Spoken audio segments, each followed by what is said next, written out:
परम सन्मानयोग सतगुरु गुरु ग्रंथ साहिब जी के चरणों में विराजमान गुरु रूप गुरु स्वरूप साध संगत जी फतेह दी अज कर लगा प्यार दे नाल उच्ची आवाज के नाल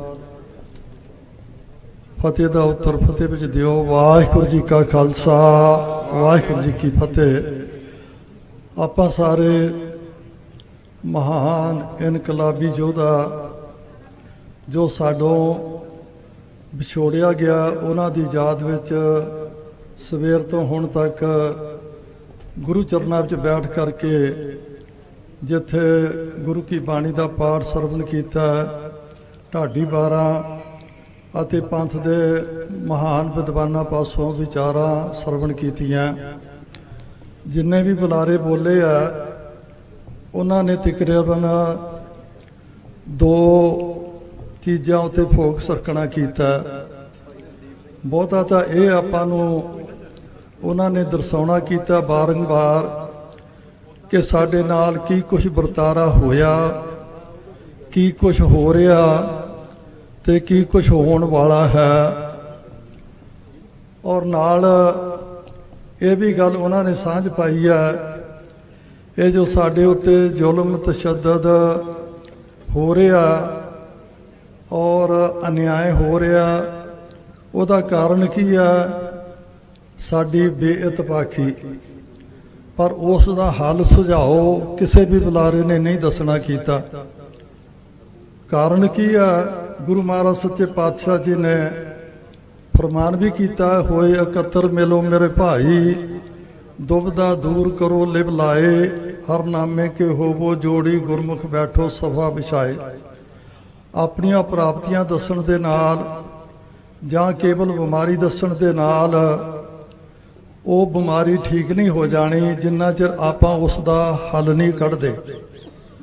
और मैं जिन्ने भी बुलारे दास तो पहला बोले आ, क्योंकि मैनू बोलण का टाइम नहीं दिता गया, पर केवल धन्यवाद करना सी। पर मैं बेनती करदा जिन्हां ने अपने मन का दर्ज दसना किया, क्योंकि सरकारां दे काम है वो चार गुर वरतदियां, शाम दाम दंड भेद, और चौहां दे आपां शिकार है। और आपां यतन करिए जिन्नियां भी जथेबंदियां हैं, जिन्ना भी बुलारे बोल के गए है, जिन्ने भी होर बुद्धिजीवी है, कोई पोलीटिकल बंदे मानसा वर्गे जो कौम दे सुहिरद हैं, आपां सारे बड़े दीवान रखण दी थां मैं सरदार मनदीप सिंह दी भाई दीप सिंह होरां दे भरातां नूं बेनती करांगा, कोई विचार गोष्ठी विचार मंथन रखण कि आपां जाल विच फसे हुए हैं और चिकड़ विच कुब्बे हुए हैं। आपो अपनी राय दिओ कि आपां इस विचों किवें निकल सकते हैं। जिन्ना चिर आपां ये विचार करके एक दिन लगे, दो दिन लगे, साल लगे, जे अपना जोश तो है, जोश के नाल होश विचार ना करांगे, जिमें आपां पिछे मार खांदे आए हैं, हुण खा रहे हैं, अगां भी इसे प्रकार खांदे रहांगे। सो लोड़ है जिथे साडी कौम दे विच बहुत वड्डा जोश है, उत्थे नाल आपां सियाणे विचारवान बुद्धिजीवी IPS रिटायर पंथ दे विच कोई ऐसी कमी नहीं, बहुत बहुत हमदर्द बैठे आ, उन्हां दियां 25 30 40 50 100 उन्हां नूं आपां बेनती करिए।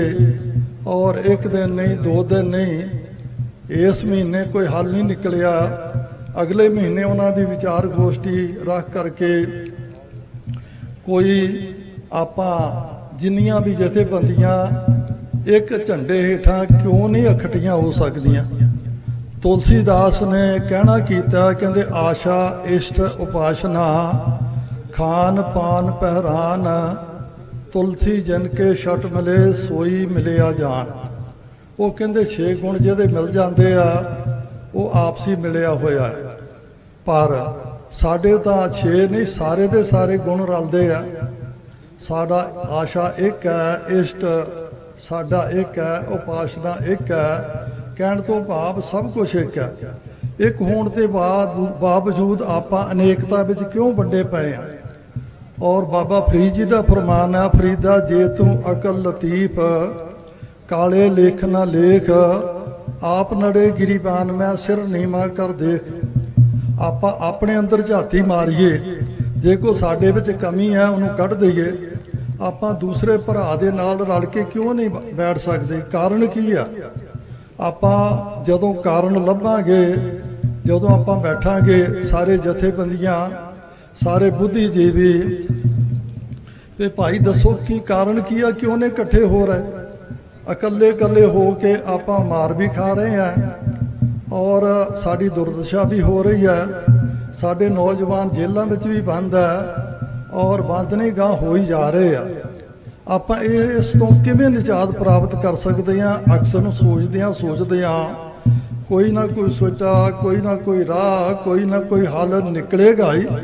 ਸੋ ਇਸ ਕਰਕੇ ਆਪਾਂ ਸਰਦਾਰ ਮਨਦੀਪ ਸਿੰਘ ਬੜੇ ਸਿਆਣੇ ਸੁਲਝੇ ਹੋਏ ਆ। ਆਪਣੇ ਲੈਵਲ ਦੇ ਉੱਤੇ ਇੱਕ ਉਹਨਾਂ ਨੇ ਪੈਨਲ ਵੀ ਬਿਠਾਇਆ ਵੀ ਜਿੱਥੇ ਦਲੀਲ ਦੀ ਲੜਾਈ ਆ, ਕਾਨੂੰਨ ਦੀ ਲੜਾਈ ਆ, ਔਰ ਆਪਾਂ ਸਾਰੇ ਉਹਨਾਂ ਦਿਬੜੂਗੜ੍ਹ ਵੀ ਗਏ ਆ, ਜਿੱਥੇ ਜਿੱਥੇ ਵੀ ਕੋਈ ਜੋ ਨੌਜਵਾਨ ਜੇਲ੍ਹ ਵਿੱਚ ਆ ਉਹਨਾਂ ਨਾਲ ਮਿਲ ਕੇ ਉਹ ਉਪਰਾਲਾ ਕਰ ਰਹੇ ਆ।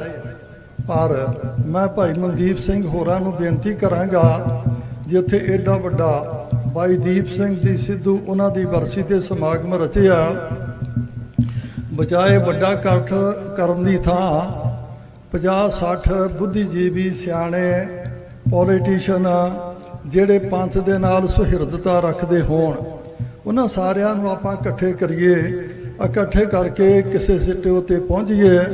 ਜੇ ਆਪਾਂ ਇਹ ਨਾ ਕਰਾਂਗੇ ਤੇ ਜਿੰਨੇ ਵੀ ਬੁਲਾਰਿਆਂ ਨੇ ਭਾਸ਼ਣ ਦਿੱਤਾ ਤੁਸੀਂ ਸੁਣ ਲਿਆ, ਜਦੋਂ ਗੱਡੀਆਂ ਵਿੱਚ ਬਹਿਣਾ ਉਦੋਂ ਨਾ ਤੁਹਾਨੂੰ ਯਾਦ ਰਹਿਣਾ ਕਿ ਉਹਨਾਂ ਨੇ ਕੀ ਬੋਲਿਆ, ਜਿਹੜੇ ਬੋਲਣ ਵਾਲੇ ਵੀ ਆ ਉਹਨਾਂ ਨੂੰ ਵੀ ਪਤਾ ਨਹੀਂ ਰਹਿਣਾ ਵੀ ਮੈਂ ਕੀ ਬੋਲ ਗਿਆ।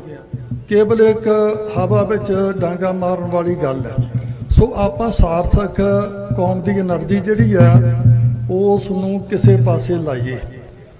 ਐਵੇਂ ਨਾ ਵੀ ਆਪਾਂ ਕਿਤੇ ਮੋਰਚਾ ਲਾ ਲਿਆ, ਇੱਧਰੋਂ ਨਗਰ ਕੀਰਤਨ ਕੱਢਿਆ, ਇੱਧਰ ਨੂੰ ਭੱਜ ਗਿਆ, ਇੱਧਰ ਨਗਰ ਕੀਰਤਨ ਕੱਢਿਆ, ਰੋਸ ਵਿਖਾਵਾ ਕੱਢਿਆ, ਉਹਦੇ ਵਿੱਚੋਂ ਨਿਕਲੇਗਾ ਕਿ ਸਾਡਾ ਹੀ ਤੇਲ ਫੂਲ ਖੋਣਾ, ਸਾਡੀ એનર્ਜੀ ਪੇਸ਼ ਹੋਣੀ ਆ, ਸਾਡੀਆਂ ਦਿਹਾੜੀਆਂ ਜਾਣੀਆਂ। ਨੁਕਸਾਨ ਕਿਹਦਾ ਹੋਇਆ? ਸਾਡਾ ਆਪਣਾ ਹੀ ਹੋਇਆ। ਅਸੀਂ ਆਪਣਾ ਨੁਕਸਾਨ ਕਰਾਉਣ ਦੇ ਉੱਤੇ ਤੁਲੇ ਹੋਏ ਆ, ਪਰ ਕੋਈ ਸਾਰਥਕ ਵਿਚਾਰ ਕਰਨ ਨੂੰ ਆਪਾਂ ਤਿਆਰ ਨਹੀਂ। ਸੋ ਭੁੱਲਾਂ ਚੁੱਕਾਂ ਦੀ ਖਿਮਾ ਨਾਲ ਹੀ ਸਰਦਾਰ ਵਿਧੀ ਸਿੰਘ ਜੀ, ਸਰਦਾਰ ਮਨਦੀਪ ਸਿੰਘ ਜੀ ਅਤੇ ਉਹਨਾਂ ਦੇ ਭਾਈ ਦੀਪ ਸਿੰਘ ਹੋਰਾਂ ਦੇ ਸਮੂਹ ਸਿੱਧੂ ਪਰਿਵਾਰ ਵੱਲੋਂ, ਕਿਉਂਕਿ ਦਾਸ ਦਾ ਭਾਈ ਦੀਪ ਸਿੰਘ ਹੋਰਾਂ ਨੇ ਨਾਲ ਬਹੁਤ ਨੇੜੇ ਦਾ ਪਿਆਰ ਸੀ, ਬਹੁਤ ਵਾਲੀ ਮਿਲਣੀ ਹੋਈ ਹੈ, ਵਿਚਾਰ ਵਟਾਂਦਰਾ ਹੋਇਆ। ਜੋ ਉਹਨਾਂ ਦੇ ਅੰਦਰ ਔਰ ਸਿਆਣਪ, ਜੋ ਕੌਮ ਦਾ ਜਜ਼ਬਾ, ਜੋ ਕੌਮ ਦੇ ਭਵਿੱਖ ਵਾਸਤੇ ਵਿਚਾਰ ਸਨ, ਉਹ ਘੱਟ ਹੀ ਵੇਖਣ ਨੂੰ ਆਉਂਦਾ ਹੈ। ਔਰ ਐਡੀ ਵੱਡੀ ਐਸ਼ੋ ਇਸ਼ਰਤ ਦੀ ਜ਼ਿੰਦਗੀ ਛੱਡ ਕਰਕੇ ਉਹਨਾਂ ਨੇ ਰਾਹ ਹੀ ਚੁਣਨਾ ਕੀਤਾ ਕਿ ਭੁੱਖੇ ਰਹਿਣਾ ਔਰ ਸਾਦੇ ਤਿੰਨ ਕੱਪੜਿਆਂ ਵਿੱਚ ਗੁਜ਼ਾਰਾ ਕਰਨਾ ਹੈ। ਕਿਸ ਵਾਸਤੇ? ਕੌਮ ਦੀ ਖਾਤਰ, ਪੰਜਾਬ ਦੀ ਖਾਤਰ, ਨੌਜਵਾਨੀ ਦੀ ਖਾਤਰ, ਜੋ ਮਾਨਸਿਕ ਗੁਲਾਮੀ ਆ ਉਹਨੂੰ ਲਾਉਣ ਦੀ ਖਾਤਰ। ਸੋ ਆਪ ਜੀ ਨੇ ਸਾਰਿਆਂ ਨੂੰ ਪਤਾ ਹੀ ਹੈ। ਸੋ ਦਾਸ ਸਮੂਹ ਪਰਿਵਾਰ, ਸਮੂਹ ਪ੍ਰਬੰਧਕਾਂ ਵੱਲੋਂ ਜੋ ਭਾਵੇਂ ਰੁਝੇਵਾਂ ਆਪ ਜੀ ਨੂੰ ਆ, ਕਿਉਂਕਿ ਕਿਸਾਨ ਅੰਦੋਲਨ ਚੱਲ ਰਿਹਾ, ਅਨੇਕ ਹੋਰ ਅੰਦੋਲਨ ਚੱਲ ਰਹੇ ਆ, ਉਸ ਦੇ ਬਾਵਜੂਦ ਵੀ ਘਰਾਂ ਦੇ ਰੁਝੇਵੇਂ ਛੱਡ ਕਰਕੇ ਬਹੁ ਗਿਣਤੀ ਵਿੱਚ ਗੁਰੂ ਚਰਨਾਂ ਵਿੱਚ ਬੈਠ ਕਰਕੇ ਬਾਈ ਦੀਪ ਸਿੰਘ ਹੋਰਾਂ ਨੂੰ ਸ਼ਰਧਾਂਜਲੀ ਭੇਟ ਕਰਨ ਵਾਸਤੇ ਆਏ ਹੋ।